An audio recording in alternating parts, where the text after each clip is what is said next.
Hello, everybody. Welcome to another episode on the HighLevel Experience podcast. Our guest today is a serial entrepreneur, a fast growth CEO, and a powerhouse in the world of digital publishing, SaaS, and agency scaling. He's built and sold multiple businesses, landed a spot on the Inc. 5000 list 3 times, and has dedicated his career to helping agencies break free from the time for money trap by productizing their services. From leading tech ventures to revolutionizing local media with theirsandiego.com, he's on a mission to empower entrepreneurs with the knowledge, systems, and strategies to create lifestyle-friendly businesses that generate more freedom, more money, and more impact. Please welcome to the show one of the top HighLevel affiliates, Mike Cooch.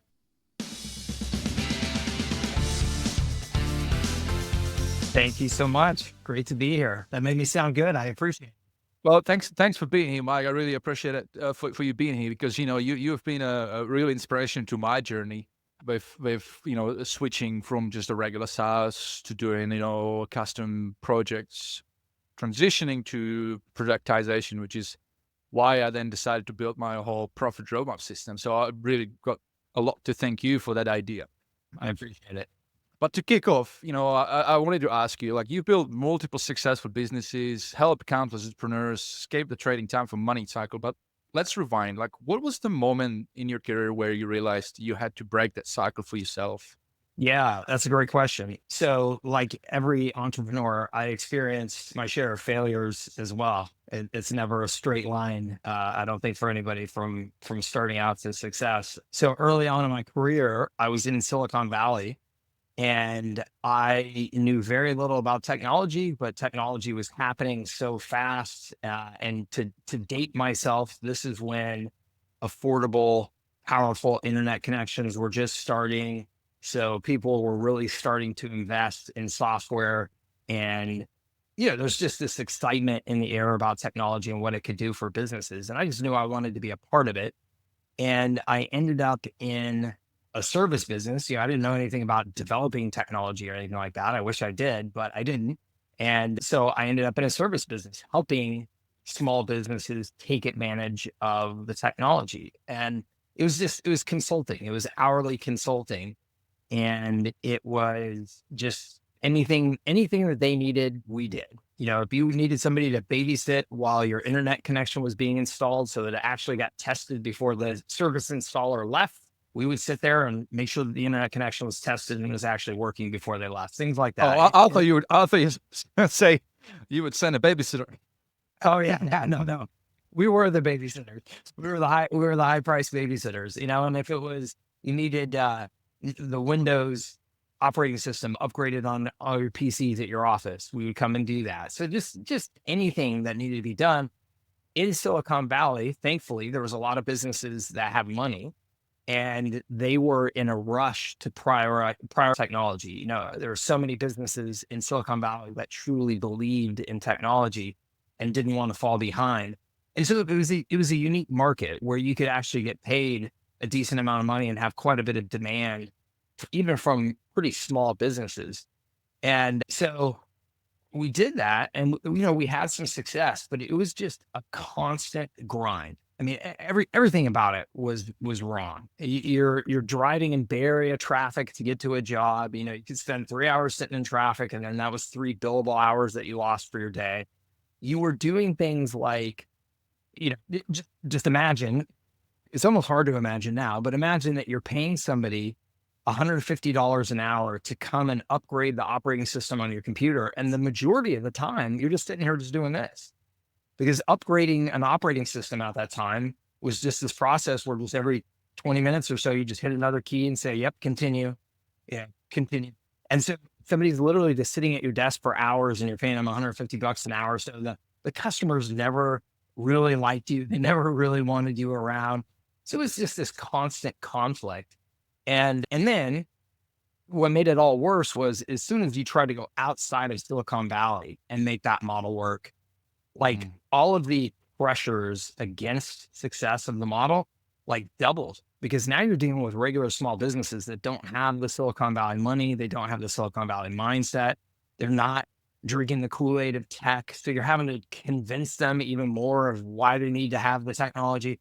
it was a terrible experience. And I ended up selling, exiting that business, getting to the very little amount of money out of it. So nothing at all to boast about, and going to business school and got my MBA. And while I was there, I knew that I wanted to take these lessons that I had in my previous experiences and think about, okay, if I were to create a different business model, what would I do? And the demand in that space was huge. The amount of money that small businesses spend collectively is enormous, and there's no brand leader in that market. And so as an entrepreneur, and a student of business, it looks like the best opportunity in the world. It's billions of dollars being spent. It's a fragmented market, no clear leader. And I started studying, okay, well, what were the small business service providers that had actually scaled and made a good business? And it's all these big companies that we tend to think of as like, oftentimes we tend to think of them as like delivering poor services. As an example, like mobile phone service providers, internet service providers, payroll processing, things like that, where you're like, the service isn't that good. If I ever have any problem with Comcast, it's a pain in the neck to get service, or AT&T, it's a pain in the neck to get service. But they're low enough price points that we put up with it. It gives us what we need. We put up with it. They are utility. They're utilities. We pay them every single month. We have a certain package of benefits. We don't expect that we can call them up and get anything custom. And so, those businesses I just mentioned, payroll processing businesses, accounting services, I'm talking like online, service providers for bookkeeping and things like that. Right. And QuickBooks, Xero, QuickBooks, prepaid legal of all things. I don't know if you're familiar with that business. Paychecks was this real massive success story. And they did payroll processing and some other things that scaled like crazy. Payment processing. So I studied all those businesses and looked for the commonalities in all of them. And commonalities are the things that you and I, know. It's these very simple service packages. They're very defined. They have strict boundaries. They have low enough price points that you'll sign up, put it on a credit card. You may begrudgingly pay your bill every month, but still you're paying your bill. You're not going to cancel your service because I'm not going to get rid of my internet. I'm not going to get rid of my mobile phone. I'm not going to get, so they have these things in common. And the thing that also just kind of surprised me and shook me was that they required almost no creative skill or talent to deliver them. In all of these cases, they had strict processes and were productized, as we say. And so I realized, okay, if I'm going to create something that's actually scalable beyond just being a super small little consulting, hourly consulting business, I had to adopt as much of these practices as I could. I knew it was going to be hard to adopt all of them because the business that we were doing was still, it was a knowledge intensive business. It required people who had brains about technology. Yeah. So more bespoke. You can't just apply the cookie cutter approach. There's going to be like a balance. You couldn't do it 100%, but you had to push the boundaries as hard as you could to get as close as you could. And that was the real breakthrough. I mean, when I started that, so after business school, actually, while I was still in business school, I started the next service provider, which is one that I grew pretty darn big and sold.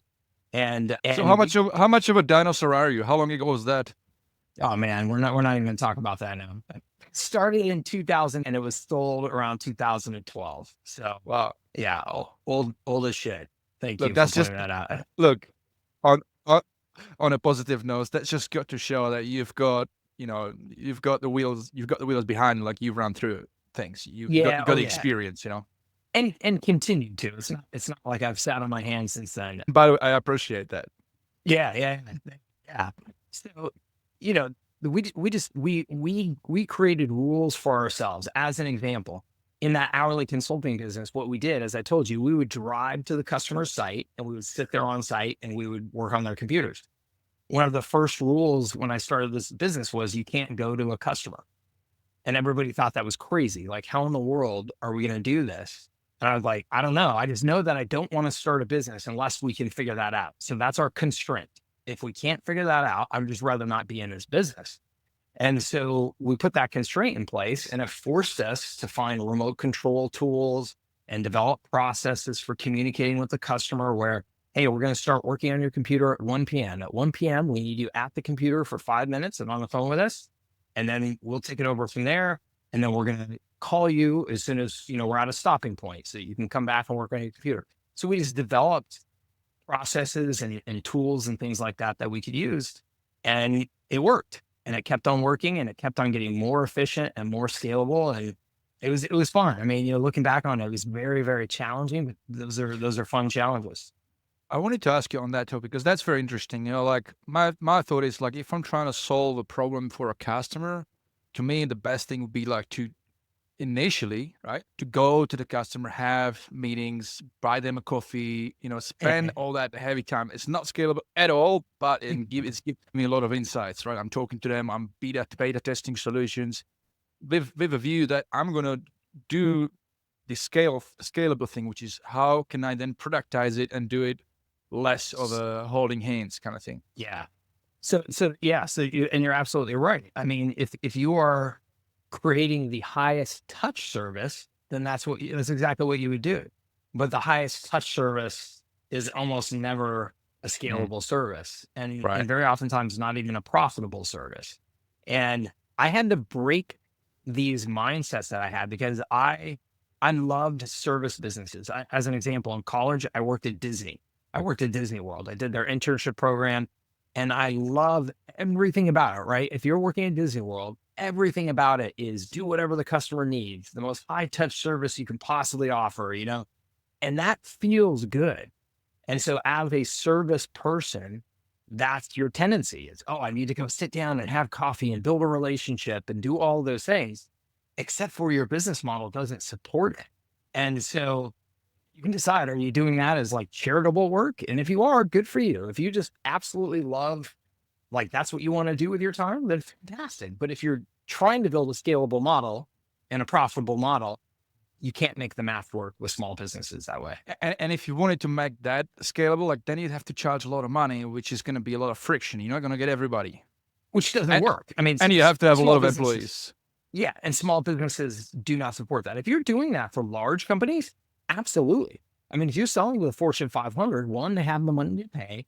And two, you damn well better do all the relationship building, get all the FaceTime, take them to all the lunches because your competitors are going to if you're not.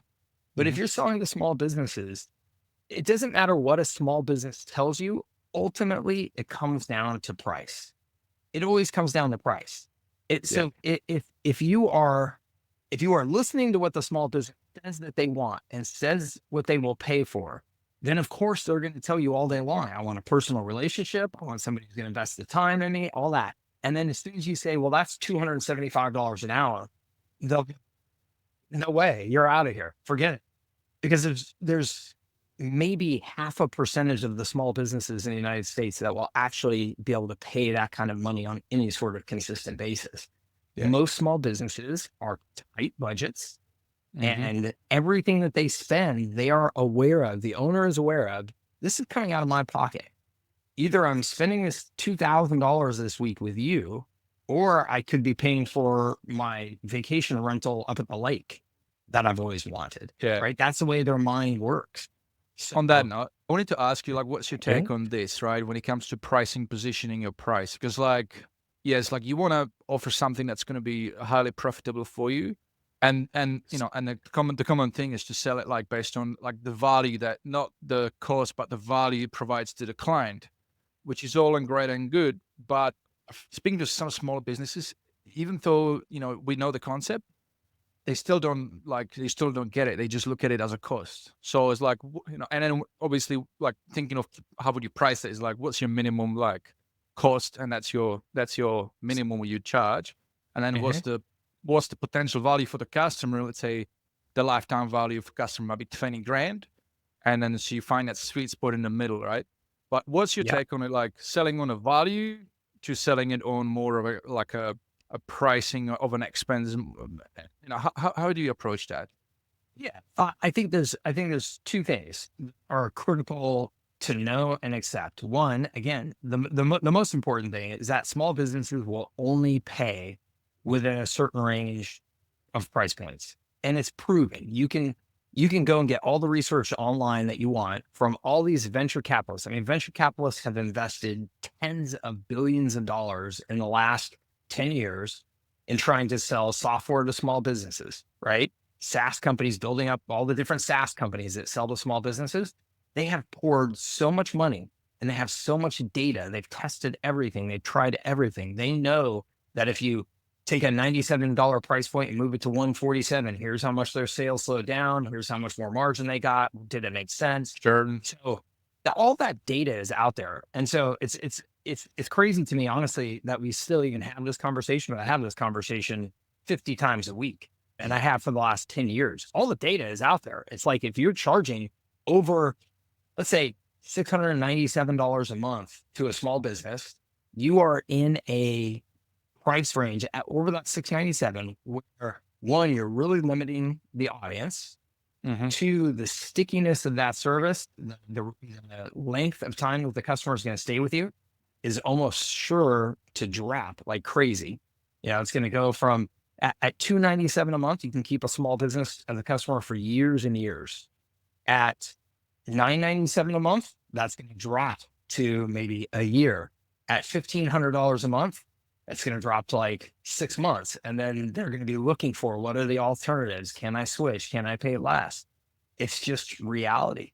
So you've got to stick within the certain price points if you want to keep those customers as long as possible and really have the profitability of a sticky customer base, which is where profitability comes from. Profitability comes from sticky long-term customers, not customers that are turning over 6 months at higher That's a price shit points. model. Yeah, absolutely. Yeah, absolutely.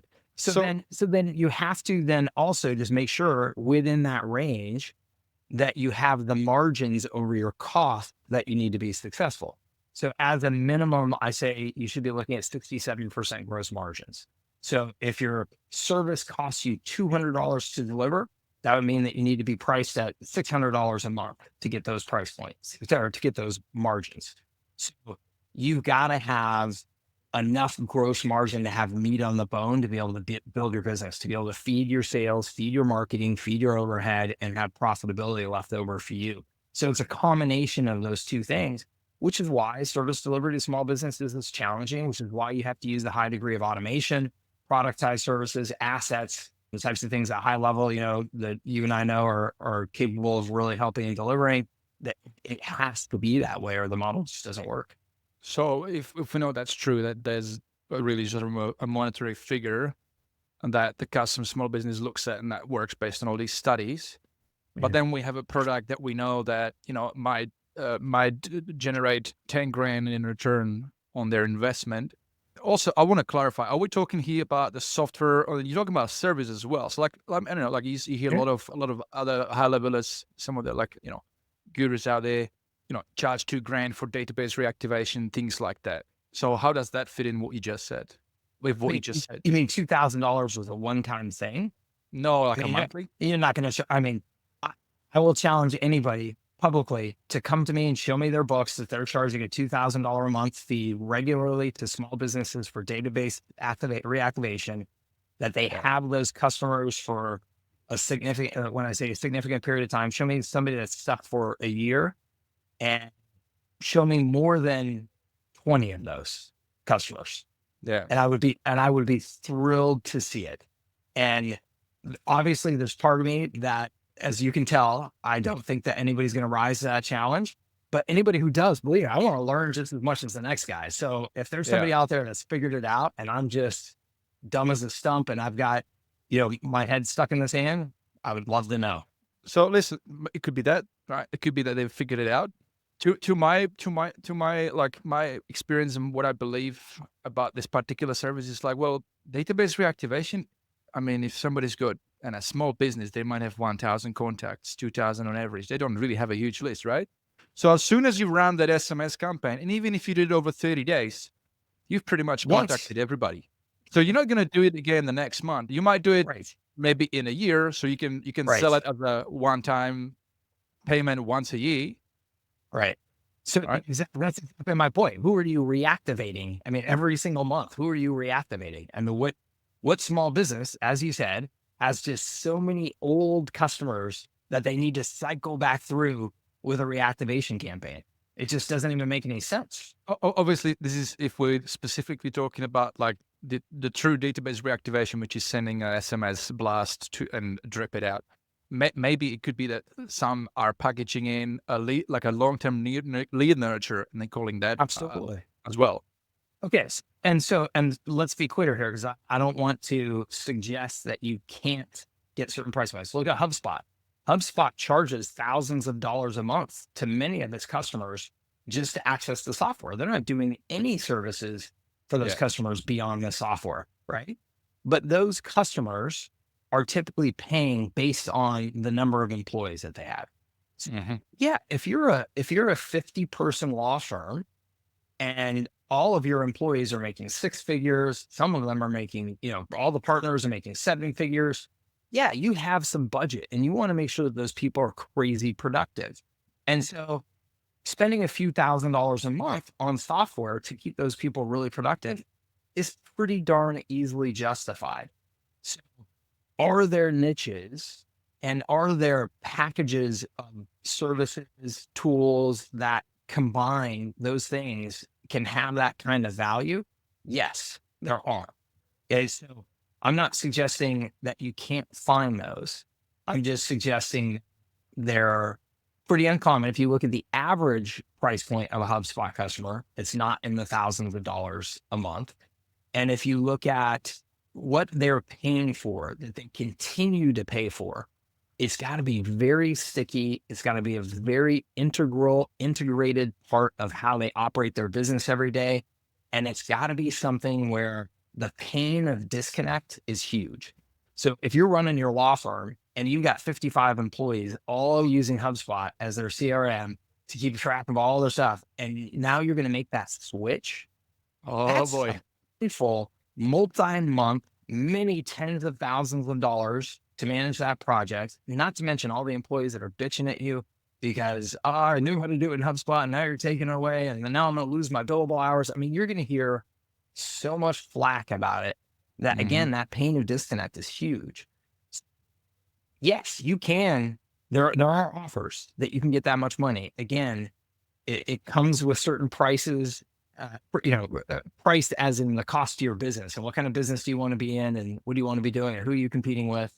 There's definitely something to learn from HubSpot. I mean, we all like to in a community say like we've got this really incredible advantage with HighLevel because we can really directly compete with HubSpot, but sell it a lot cheaper, right? Which is really, really appealing and offering on a price standpoint. But looking at what you just said, what HubSpot does, looking at their website, they've done the model where it's, like I said, built on the pricing is tiered based on the size of the business, which makes it a really, like from the customer point of view, like deciding what plan you're going to go for, it makes it easy decision because it's not like comparing which features I want because this plan has these features and this plan's got these ones and then this one's got all these other features. How am I supposed to decide as a potential customer where I've never really used these features? And then you just get overwhelmed. I mean, look, HubSpot is the 800-pound gorilla in a small business. I mean, nobody that's serious in this business can ignore the lessons from their growth and study how they've grown. I mean, if you don't, you're crazy because they are by far and away the best role model of success. And if you are competing directly with them, you are putting yourself in a poor position because they have so many resources, so much experience, so many testimonials, all that. But as you said, super confusing, so many features. Like I have no idea. I mean, how long have I been in this business? I have like a HubSpot's list of features on their website. I'm like, I don't even know what half that shit is, right? I mean, so it is confusing to me and zero real personal touch. And really it's a set of tools, right? It is a set of tools that I have to sit down and manage those tools and use those tools. And so if instead you and I who have access to HighLevel, instead of just selling tools, if instead we sell a system, as I call it, essentially services and those tools combined, now it's instead of saying, here's a website builder and you can go build your website, we can say, I have the new website for you. I'm putting together a new website for you. It's going to be beautiful. It's going to be effective. It's going to have all these features and capabilities that you need for your small business. With HighLevel, I can spin up that new website for that customer just like that. I don't have to put it on them to use the tools to build their own website. So I can create a package of benefits that is different than HubSpot's and really make my services stand out. And that's the beauty of HighLevel. Yeah. And let's face it, I mean, you still want to, constrain that scope of that website. You'd probably make a single page landing page so that the fulfillment on that is maybe like an hour using ChatGPT and with the templates that are already there. Then you can absolutely put like, hey, and includes a free website. And by the way, zero to pay for hosting. It's part of our subscription for the CRM.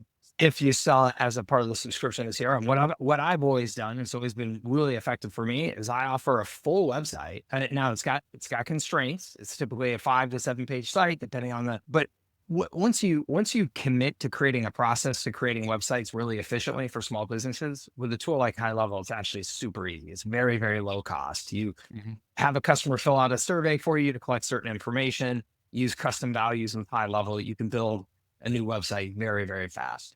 But then what I say is the website is free. All you have to do is pay for hosting.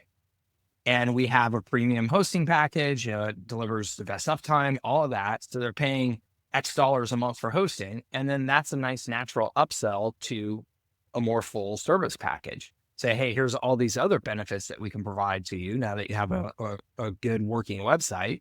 And that's $197 a month, $297 a month, $497 a month, that type of thing.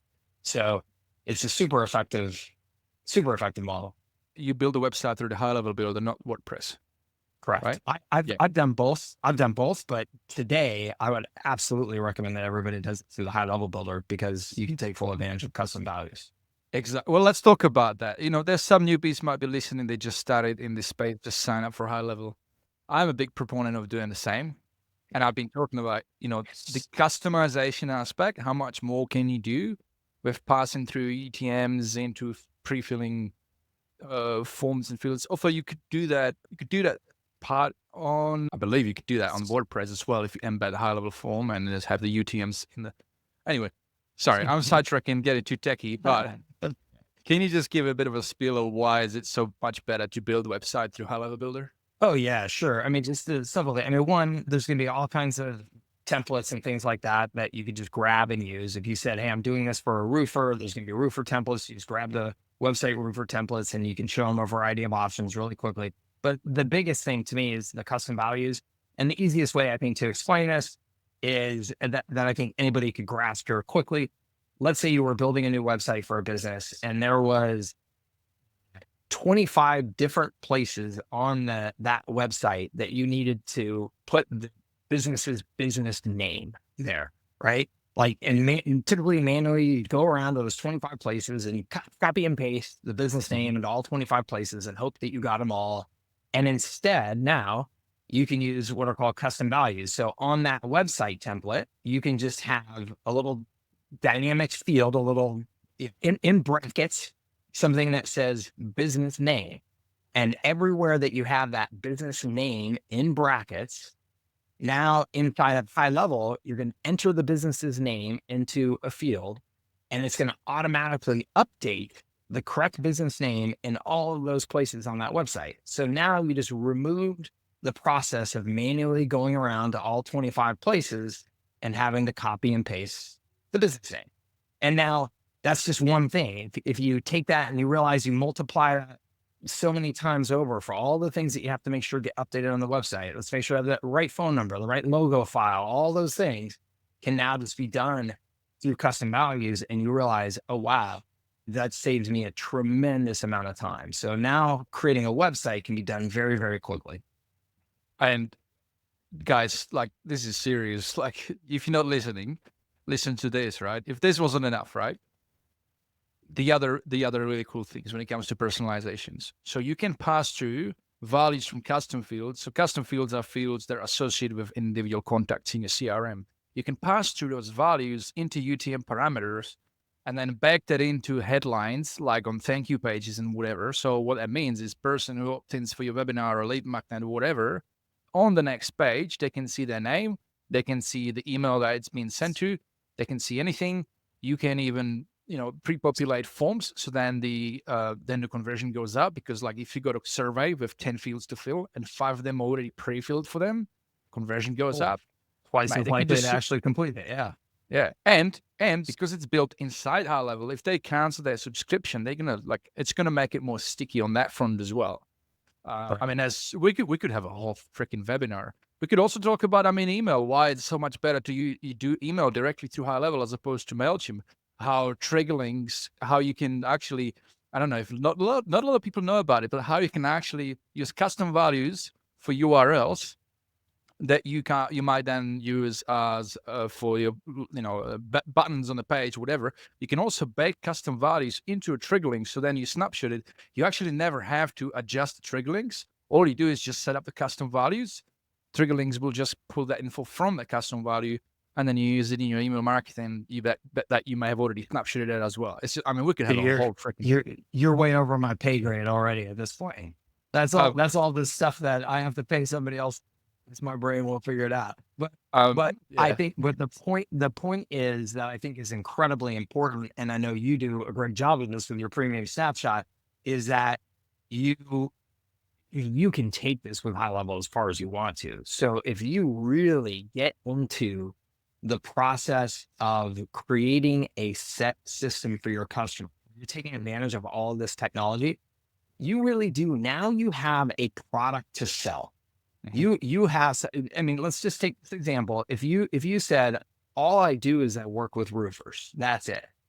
And so I know that roofers have certain business processes, certain information they need to collect from customers. When they collect that information, it needs to be, the system needs to do this with the information for them so that they can be effective and efficient with their next steps. So you learn their business model.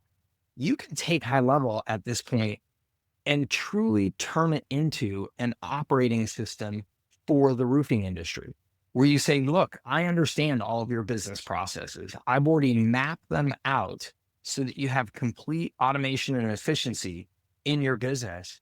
And that's where you're taking the knowledge, and instead of doing something custom for every customer and just spending your time and spending your knowledge and then it's gone, you're taking all of that knowledge and you're investing it into creating a system that is now yours. You've created something unique on top of HighLevel that I don't have. That's yours, right? And all the other agencies out there that have HighLevel, they don't have that unless you give it to them. So you have something that's truly unique. And I think that that's so important for anybody who's considering a space to understand. We don't all have the same HighLevel.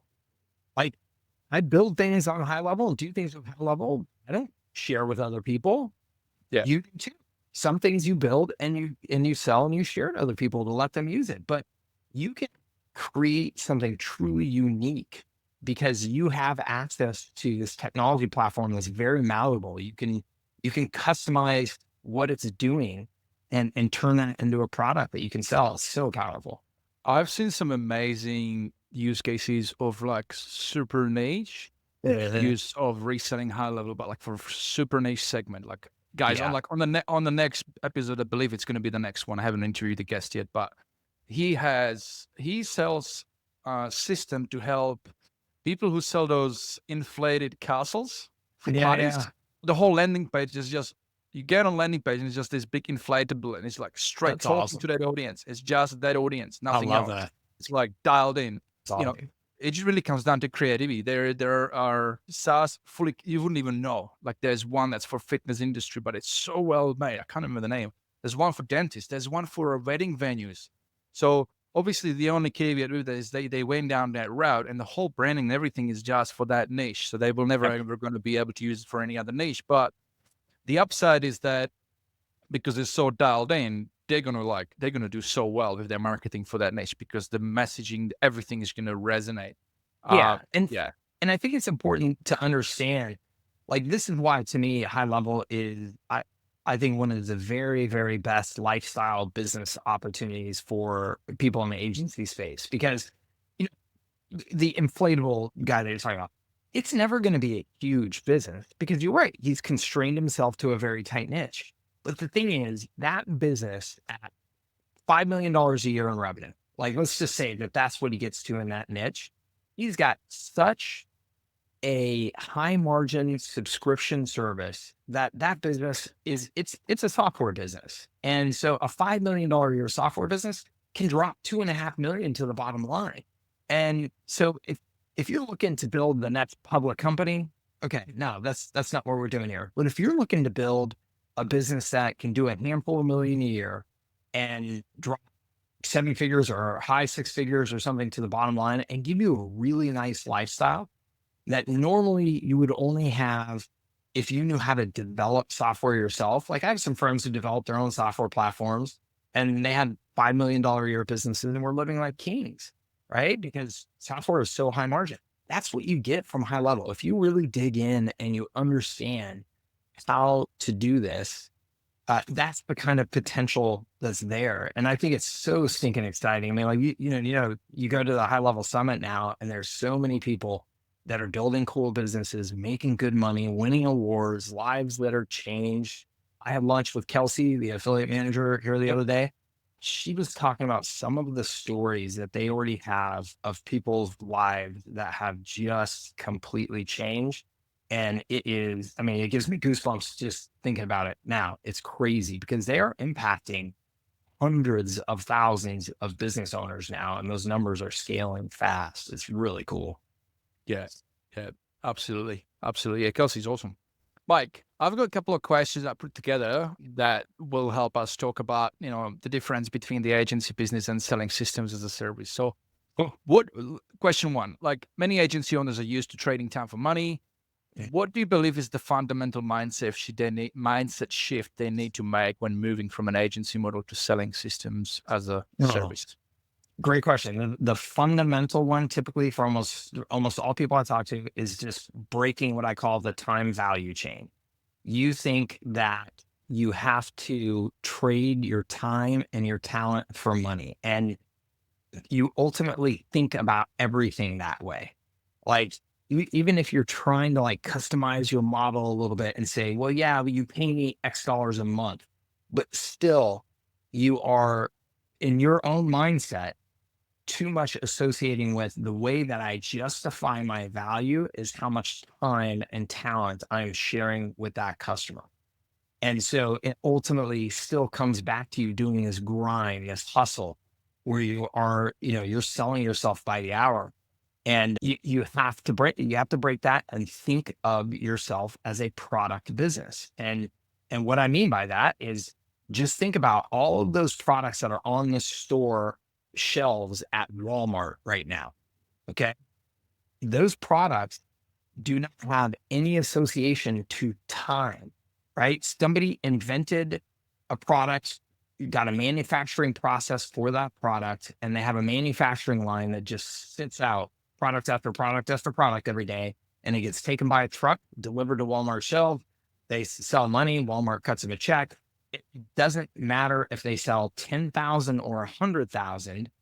The owner of that business is not having to work 10 times faster and 10 times more to get those products out there. It's just they manufacture more of them. They spin up the manufacturing line faster. It's not a human being trading their time. And so that's why typically time-based business models suck. That's why typically investors don't invest in time-based business models, because they know that's just not a healthy business model where you're just trading your time for money. They're looking for some sort of scalability beyond that.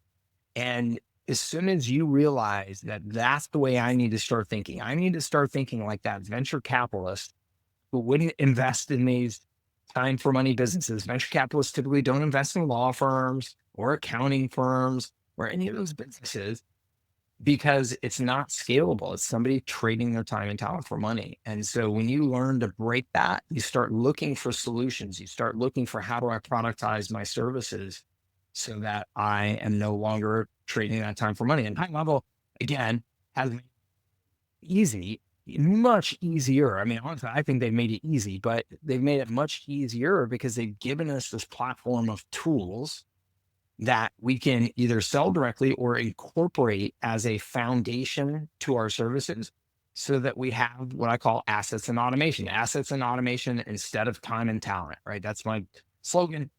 Assets and automation are things that we can sell that don't involve our time anymore and allow us to break that mindset. And you know this, but you know this, as soon as you do it, as soon as you get a taste of it, there's no going back, right? There's no going back. There's no going back. Yeah. And from my own experience, just a bit of a backstory, guys. Like, I think I started HighLevel at 2020, and I started the customs agency done for you side, right? Just doing that like bespoke with a clients on a high retainer, $2,000.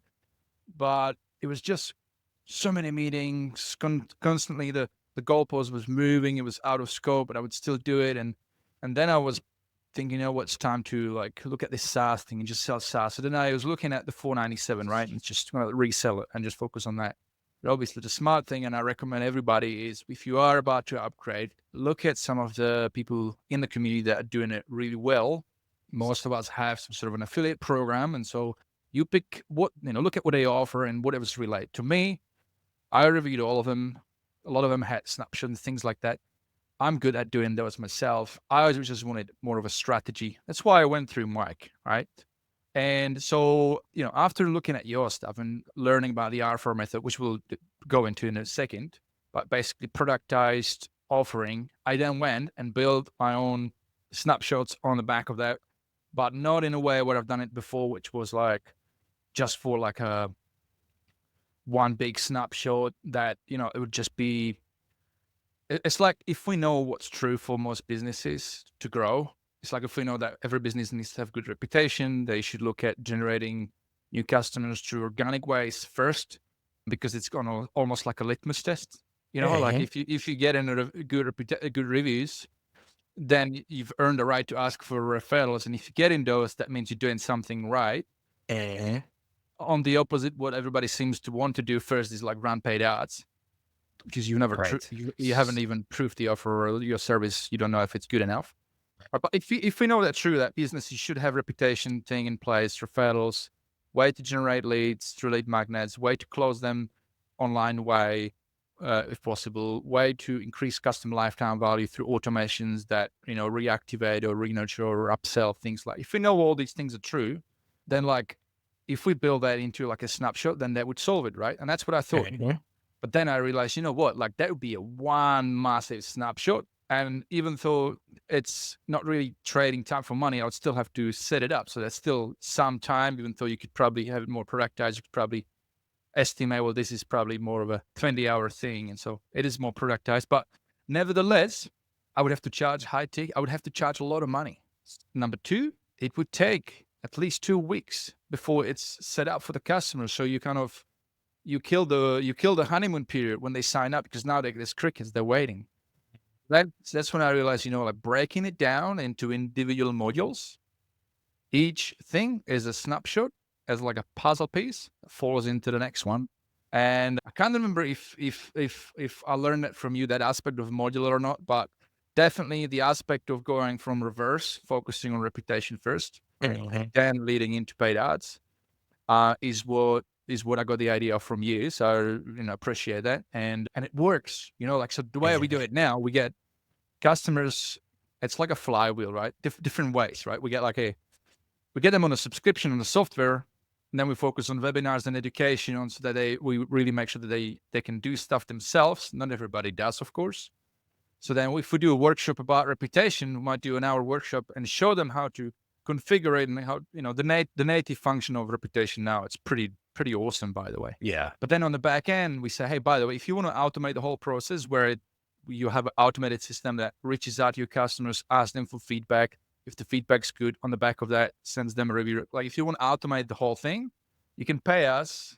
And we've got this module as part of our profit roadmap, which also opens up a conversation about what the profit roadmap method is. So we might show that as well. But the point is, like, they're already paying for subscription. And these are just like, and we call it bespoke, done for you one-time setup. So it might be like $2,000 for this module, $2,000 for that module. but as opposed to saying it's 20 grand, which is a lot. But if we're dealing with a small, a bigger company that we know has got money, we do a completely different approach. We do through, buy a strategy package, say $1,000, do a discovery. We'll present the strategy with you, which is in a way it's covered up a quotation, nice slides, show them, and on the back of that, we sell them the whole enchilada. We say pay for the subscription plus the whole profit roadmap. It's 20K, and they will buy it because they've got the money and they can see the value. Yeah, that's great. Yeah, and I mean, and that's the thing. Like you've created this structure, this productized service structure.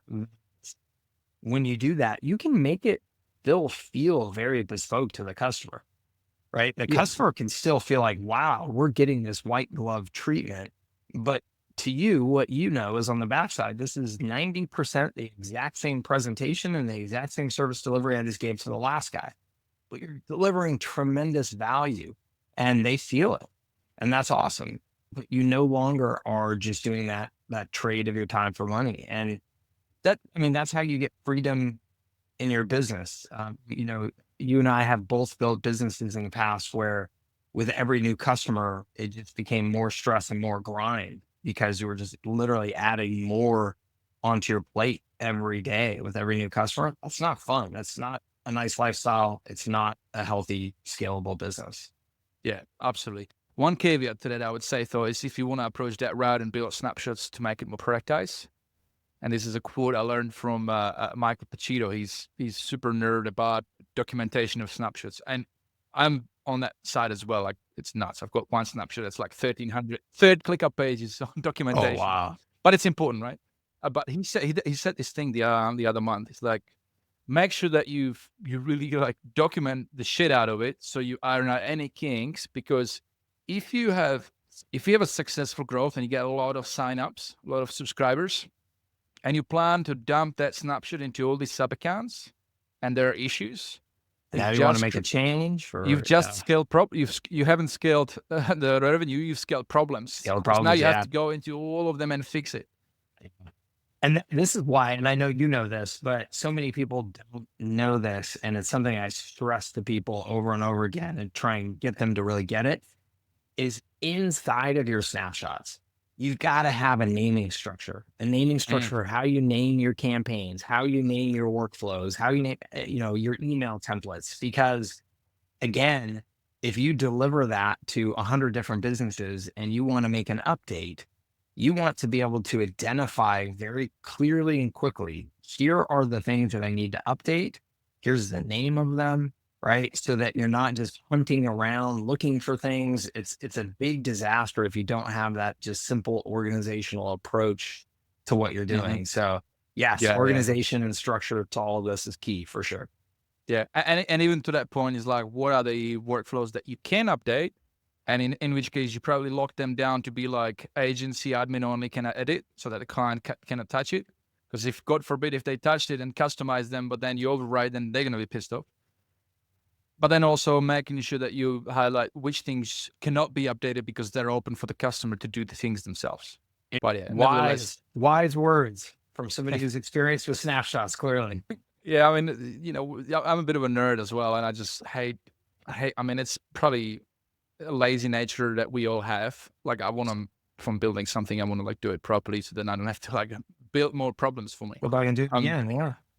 So if somebody still doesn't get, if still somebody listening and still kind of like doesn't really fully get this, or still has like, well, I really want to get clarification, this question might help answer that. What do you believe are some smart ways for agency owners to introduce recurring revenue into their business without losing their core service offering?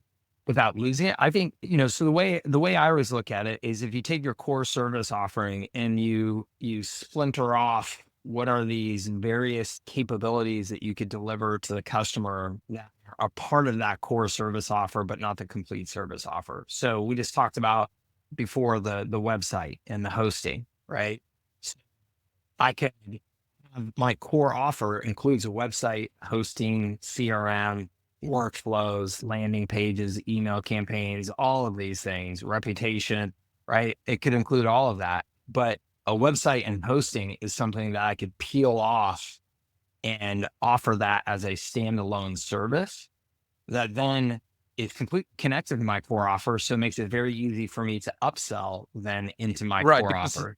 it means they've already got an account and it's just got the Right. only thing available, which is actually no things available for them to access, Right. right? You And don't give even, them, and, yeah.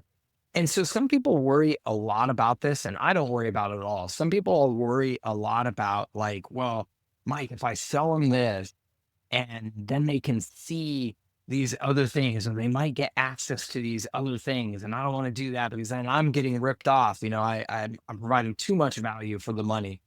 And to me, it's all about how you structure your core service offer packages. And I recommend that you structure your core service offer packages actually very similar to what we talked about with HighLevel before. I mean, with HubSpot, using HighLevel, you can create your packages with limitations around the number of users, limitations around the number of contacts in the system. You can automatic markup on the use of email, SMS, all these resell capabilities. So let's say that you give somebody access to the complete system for $97 a month, because right now it's just one guy. It's a single person business. It's just one guy. It's $97 a month. You give him credits for email, SMS. So he's in there actually using the system. And then let's say he has some success and he grows and he adds 2 more people to the team. And now they're doing more email and more SMS. If you structured your packages right, you're just going to start making more money from that customer because they're going to start using more email and SMS, and you're going to start the resell and getting the markup. And at some point or another, you may look at him and go, hey, you know what? You would actually be able to use a lot more and pay the same price if now you just upgraded to my 297 plan. Because in my 297 plan, you get all these credits included. And so you can have this really nice upsell conversation with him where you can say, hey, look, because of your growth and your success, which is awesome, you've been paying me somewhere between $200 a month, on this month. And then one month you were really busy and you end up paying me $350 a month. We can just put you on the 297 plan now and level out that cost. And here's the benefits that you get. And so it's just this very easy upsell into your core offer packages. So the way I recommend people structure their packages, give them all the value, show them all the capabilities. If they get in and actually use stuff, fantastic, because they're just going to be a sticky customer. And if they grow, they're just going to be paying you more money because of the way that HighLevel has created these billing capabilities that we can take advantage of. So Yeah. that's my recommendation. So going back to your original question now, there's all kinds of services that you could splinter off of your core offer, right? You could offer just reputation, review, capture, and posting, just a website and hosting. You can offer, I love what I call the universal inbox. It's just like the conversations capability. I think that's so powerful. You could just do missed call text back. You could just do AI, chat agent. There's all kinds of things that you could just offer as a standalone service and then upsell into a more complete package. Yeah, 100%. And here's what I've done, by the way, just at the beginning of this year. Last year, I had my tiers divvied up based on like how many features it includes. I think I mentioned it earlier on where I realized, you know what, I'm getting some friction here. People are actually confused what to pick, right? Right. This year, everything included, everything. Good. The only differentiating factor is how big is your business? Right. So, How so much I've of got, stuff do you want? Yeah. You yeah, want launch, 5 people to be able to use it? 10 people to use it? 15 yeah, people? Yeah. launch, I think it's got 2, grow 5, scale, There unlimited. you go. There you go. 297, 497, 7 something 97. Right. And then Much better model. some might argue, oh, but you shouldn't do the unlimited. You should maybe still cap it and then have the enterprise one where you, but then it's like, well, if that's a bigger company, again, let's not forget about the rebilling, Yeah. right? Yeah. One point on the rebilling side, guys, just really make sure that you set up the rebilling right. I keep it more of a down. So I do like 1.2x on the phone, and especially because in Australia, the fees are much more expensive. Yeah. But I used to have 1.1 and it was a big mistake. I didn't realize I've now corrected my path because I didn't take into account the Stripe fees and things like that. So make sure that you do that. I actually have a cool little calculator if you guys want to just check out on my website that helps you figure it out.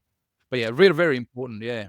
Mike, let's move on. I want to, like the main thing you're really known for is like productizing the service. And we've kind of touched on that already. So I think, the value of doing that is a no-brainer. But let's talk about it a little bit more. Like many agencies might struggle with turning their services into the product. What's the first step they should take in productizing what they do? The first step I would say is I mean, there's a whole process that I've taught to go through that if you were starting from scratch, it would be documenting really the problems that you solve. There's a whole framework out there that I did not create, but it's a very successful framework. It's used in Silicon Valley a bunch. It's used in consulting a bunch. And I'm trying to remember the exact name of it, but it is essentially, it's something like that, like the problem solved framework or whatever. I can't remember exactly what it's called, but it's clarifying. Well, I call it the double diamond method. Okay. Human-centered solution design process. We got two diamonds, two quadrants. On the left-hand side, you're trying to figure out what's the core problem, and on the right-hand side, you're trying to figure out what's the ideal solution. And in each of those quadrants is halved. And then the first half is always, there's no limits. So you go into feedback, talking to people, brainstorming, all the different problems that the business faces. And then the right-hand side of that first quadrant is distilling it to the one commonality. And then based on that, you can then start to prototype lots of different ideas and solutions. And then you distill that into one core solution that's going to relate to most people. Cool. And I love that. So that sounds very similar. And it is essentially, yes, just getting clear on. So here's the example is there are all these agencies out there now that are realizing the power of HighLevel. They're signing up for HighLevel, and then they are getting confused. They're getting overwhelmed because they're looking at all of these features. And then what do? They go out and they list all of these features for the small businesses. Again, like we talked about the HubSpot website, where it's this huge list of features. And I'm just like, man, I don't even know what half of this means. So all you're doing is taking your confusion and overwhelming, passing it on to the small business owner and asking them to make decisions. But you're just really confusing and overwhelming them because they don't study this stuff all day, every day like we do. So instead, if you go through and you say, what are the core problems that I'm solving for the small business owner? And so let's just take reputation management as an example, right? As a pretty straightforward one. One of the core problems, let's say the core problem in that case is that I am not collecting and publicly sharing the positive feedback that I'm getting from my existing customers about my products and services, right? People can't see the wins that I'm getting. And so I'm not getting that social proof. I'm not getting that validation in the marketplace. So there's all kinds of then like sub problems associated with that you're solving. I don't have an automatic way of capturing them. If I do have a way of capturing them, I don't have a way of automatically posting them publicly where people can see them. If they're bad reviews, I don't have a way of automatically following up to try and resolve the customer complaint or issue that created that negative review. There's all these sub problems, right? And so the core problem that you're solving is that you are helping that customer collect the positive feedback and share it with the world so that they get that social proof and they get that validation in the marketplace. It's not all the features. And so getting really clear about that problem that you're solving so that you can articulate what it is that you're actually doing for the customer. And then you can really clearly then identify and document the features and processes that you're going to put in place to make sure that it is solved for the customer. That's like all the magic right there. Because 100%. Yeah, because now your marketing is going to be so much more powerful because you are clearly talking to that business owner about something they understand. What they understand is, hey, your competitor has 500 5-star reviews and it's publicly available for everybody to see when they search on Google. And right next to there is you, and you have no reviews, or you have 20 positive reviews and a bunch of negative reviews, or whatever it is. We're going to help you fix that. That business owner understands that. They don't care about all the features. They don't care about all the tech. They want that problem solved. And so when you're communicating with them about the problem solved, and you know that you have a process that you design that boom, I'm going to be able to set this up for you and we're going to have this thing managed, then that's when both on your sales and marketing side, you get really powerful, but then on the service delivery side, you really start to understand the capabilities of HighLevel, plus whatever service touch you're going to add to it, if that's necessary, to get that problem solved. And you can really productize that. So it's a simple, like, it's a non-technology answer, right? The first thing that you need to do is really like just understand what the heck it is that you're doing for your customer and how it's getting done. Yeah.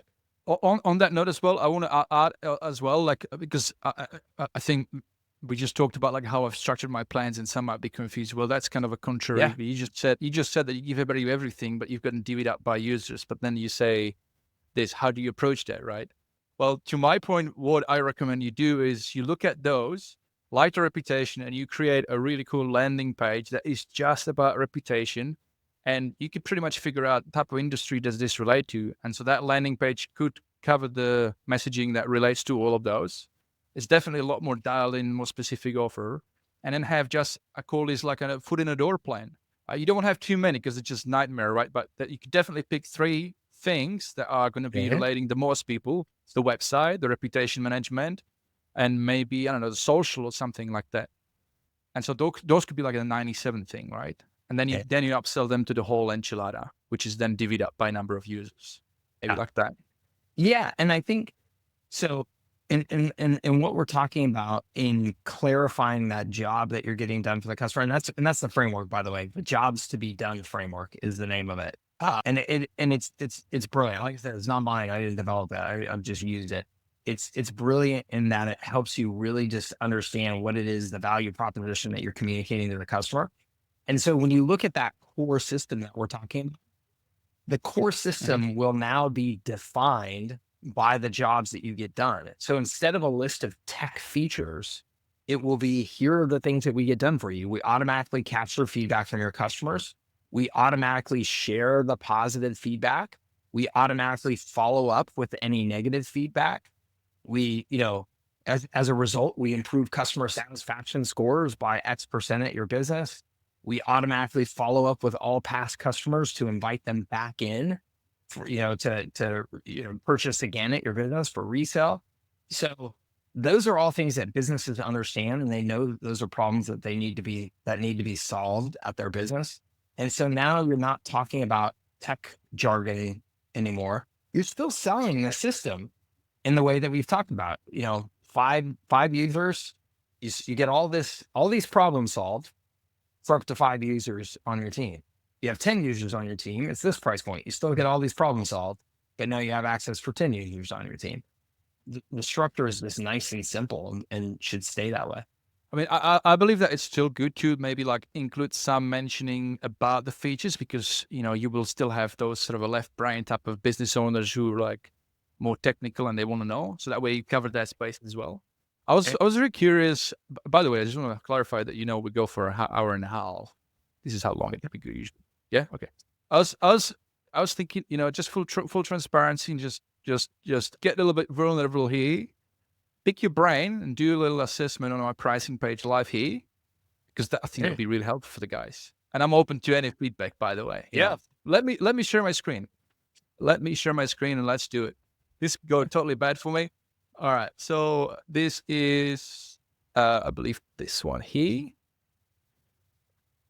Let's go here. So that's the pricing page, right? So the way that people get to this is from the homepage, obviously. So that's looks like this, right? I've added, a bunch of couple visuals, nice things.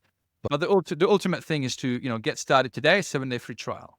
They get to the 7-day free trial. That's the pricing page headline. Anyway, I'm not going to influence your feedback on this. So I'm not going to say anything. I mean, you can see it, what's on there. What do you think? And let me know if you want to scroll down or see the first thing, the whole thing first, or whatever. Yeah. My problem here is, let me see if I can get this bigger on my screen so I can see more detail.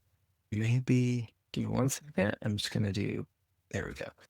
So 749, 797 are great small business price points.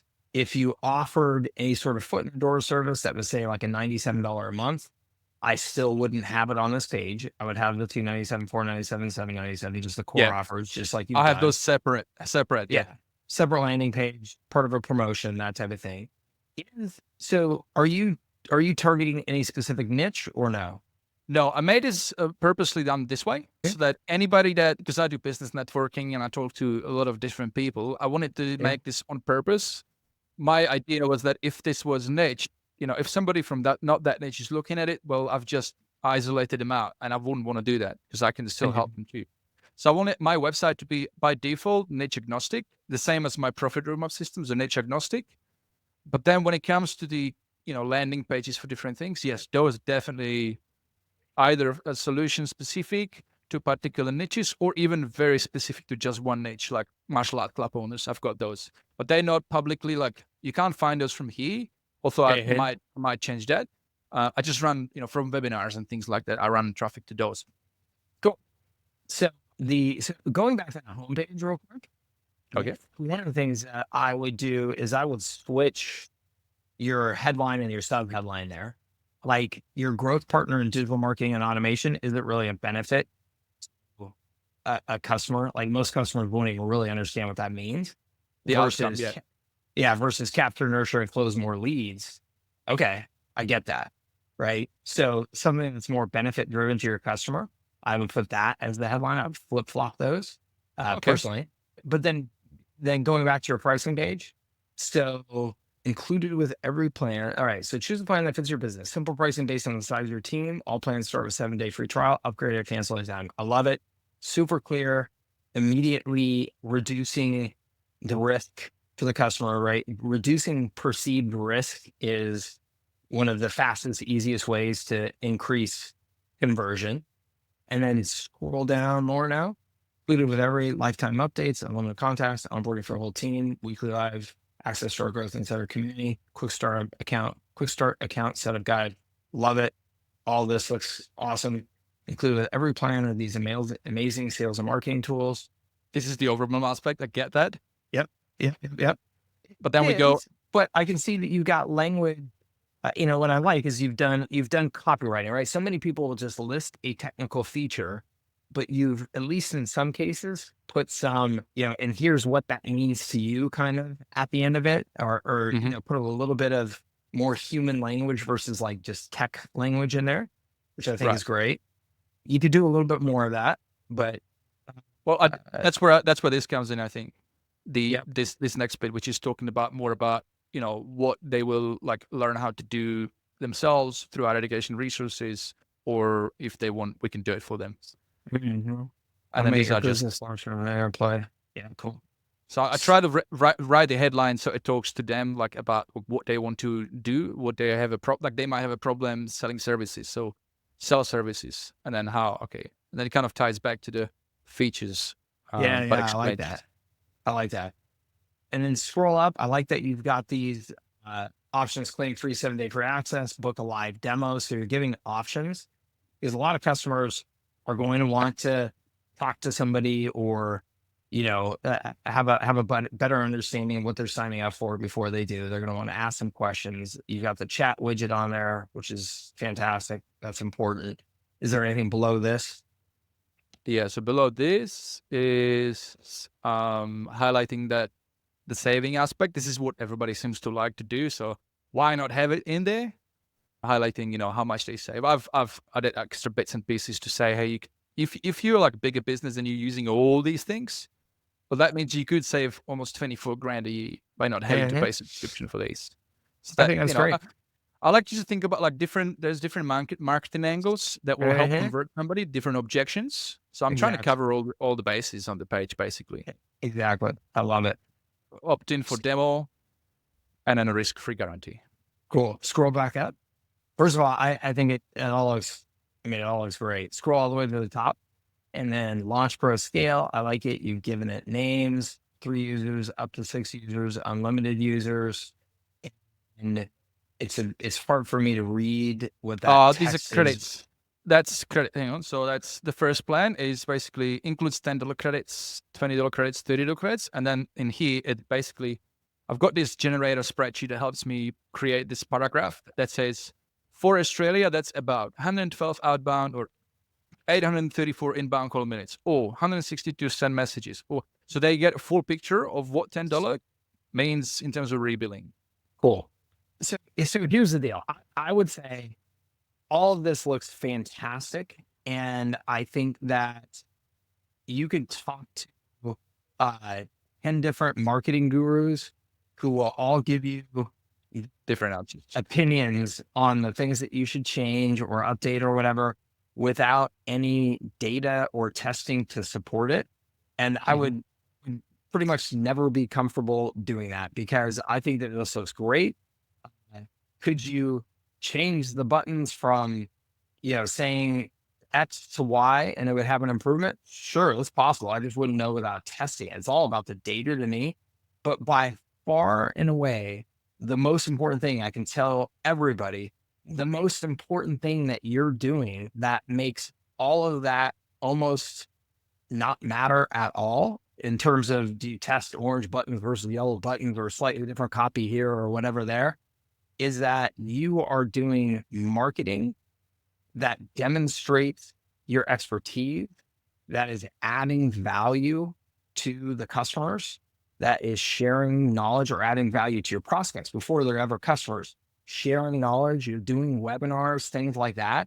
Those are the things that get the customer to you. And at that point, once they've been educated enough by you, I'm the perfect example. I'll just use me as an example. My sales pages are, I don't follow the, whatever Dan Kennedy's super duper copywriting process and all that type of stuff. They have the basics of what they need to try and, clearly communicate the, key bits of information that you need. But really, the reason why it worked is because people watch 20 of my YouTube videos before they ever get to this page. They're qualified. They're already qualified. have affinity to you. Yeah. Yeah. They build a relationship with me. They hear the value that I'm adding. They get confidence from that.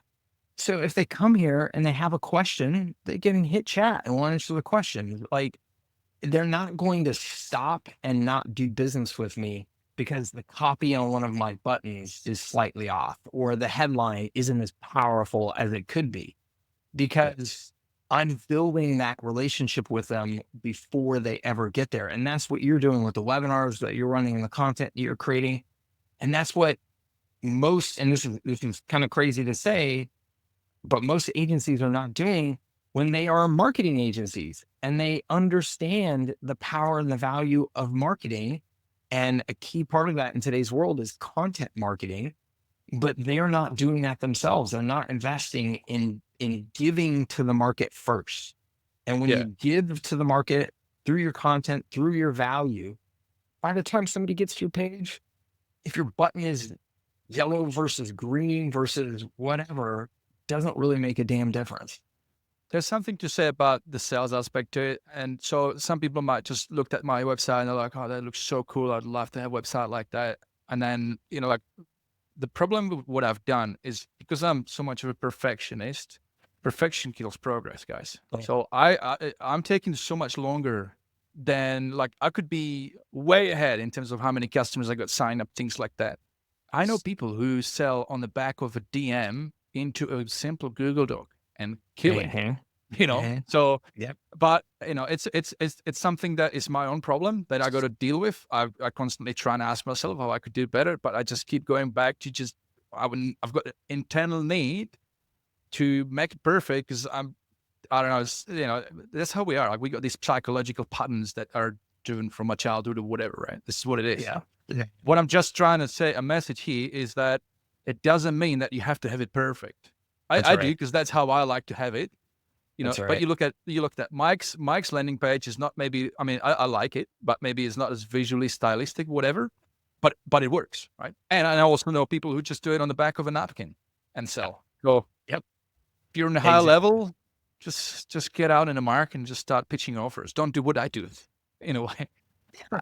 And there's value to both. You want to have you want to represent yourself professionally, because it's hard to have the credibility that you want to have with customers if you yourself are not even represented professionally. If you're out there selling to them that they should be doing good marketing and then you're not doing good marketing yourself, that is true. Yeah. Don't fake that's it pretty till you make. tough. Yeah. You're better off going to businesses, offer them a free service in exchange for a case study. Do it that way. Yeah. Yep. That's right.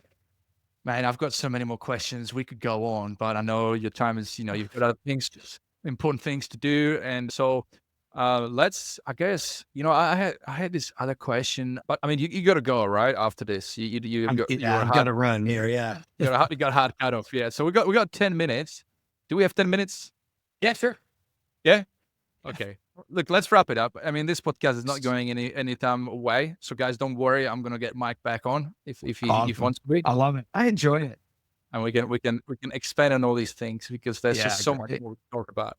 But just a couple of rapid fire questions related to HighLevel. I know you've been there at the beginning, so this question might be a bit silly to ask, but I'll ask it anyway. What about HighLevel originally grabbed your attention? Was there something specific or problem you were trying to solve? No, actually what captured my attention and has remained true to this day is the founder's commitment to helping agencies build a better business model.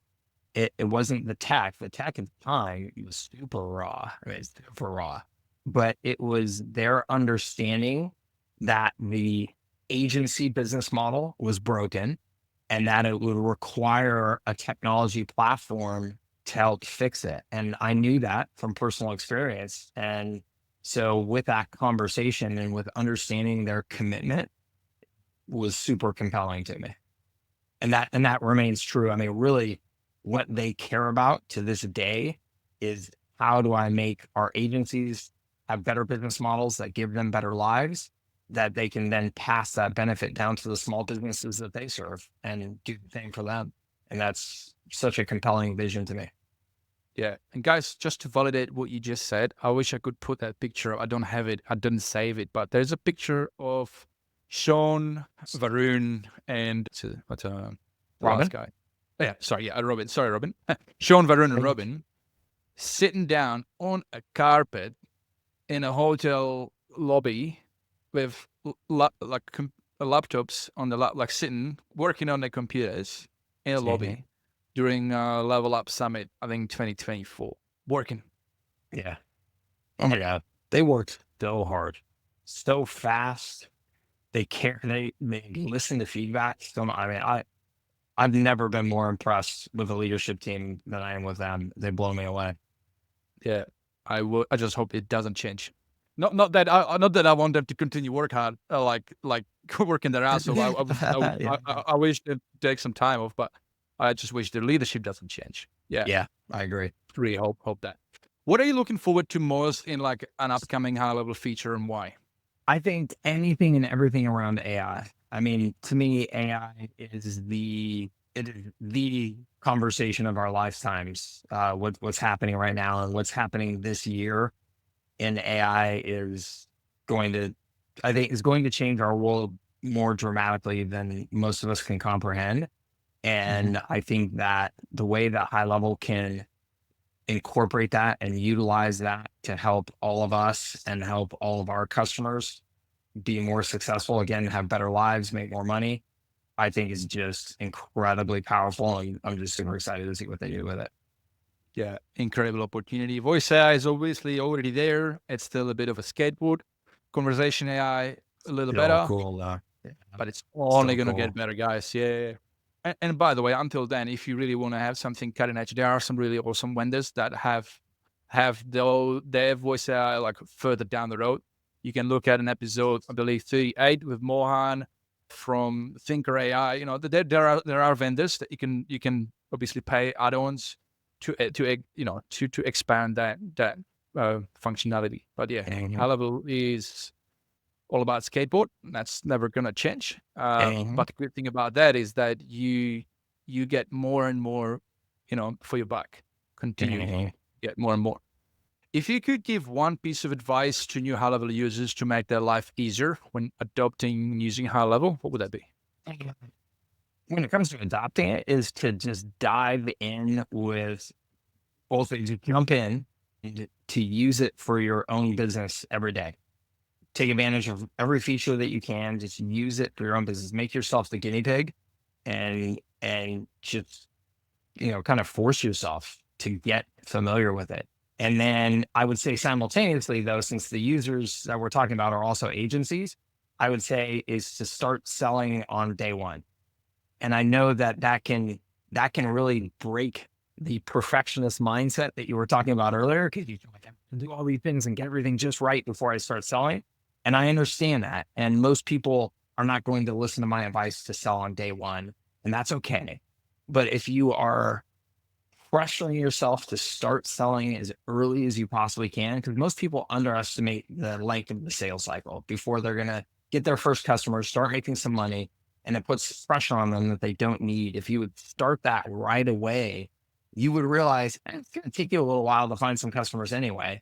So start having those conversations now, start getting real feedback from real prospects. Hear the questions that they're asking, the things that they're pushing against when you give your pitch. Start that immediately, because you're going to have to refine that anyways. Start doing it before you're ready, which I know is uncomfortable for most people, but I think it's very important. Yeah. And look, and it works. Whilst I took time to start pitching and selling my SaaS, because of my perfection, what I did is I built my systems on the back end first, right? Because I wanted to have like the scale, the fulfillment ready from the get-go. Yeah. But I did what you just said. I did start to speak with people, but instead of speaking to the owners, I started to speak to agencies. I started with a conversation with one of my mates who is really good, automation expert back from Infusionsoft. And I showed him my thing, and he was just transitioning to GHL. I just showed him my profit and bumps, and it was still a bit of a beta in development. And he bought those, and he gave me some feedback. And then I realized, oh my God, this works. So then that's where I kind of started to sell into agencies, and that's where I've kind of become known for that. So it works. So I did start to sell on a day one in a way, just not on the SaaS side. I did it on the snapshot side. As a means to an end. But the good thing about that, I actually realized it's actually, initially it's like, it's my own IP, and then other agencies will have that, so I lose that competitive edge. But then I realized, what? Let's not worry about it. The world's big enough. Yeah. And I actually benefit from it, because more agencies are using it, more feedback I get to perfect these things, then roll back new updates, snapshots back to them. Everybody benefits. 100%. Yeah. So yeah, that's great. It's a great mindset. Yeah. Mike, thank you so much for being. I really appreciate you jumping on. You've been an inspiration, and you've helped me, get a clear idea of where I'm heading. Productized services, it means a lot to my business. So thank you for that. And we've got an offer. We've got some sort of an offer, I believe. I actually don't know what it is. So did you want to pitch it? Yeah. No, so what I decided I was going to do, so I have a Foundations and Services at Scale Foundations course. And it's where I've tried to take the most important lessons that I've learned in how to create a scalable service. But then also it is specifically designed around being able to take those lessons and apply them to HighLevel as well. So it includes some resources in there that's going to help you get off to a fast start with understanding how to use HighLevel, how to apply those lessons to HighLevel. It's normally $297 course. I'll have a 90% off coupon for you guys, for your audience, so they can grab that. And I think it's a really, if anything that we talked about here resonates with you, creates some curiosity for you, that you feel like, hey, I deserve to try and fully explore this and understand it, at least before I make some decisions around it. I think it's a great introductory way of doing that. And obviously it'll be at a super attractive price with that discount. Excellent. And where did they find it?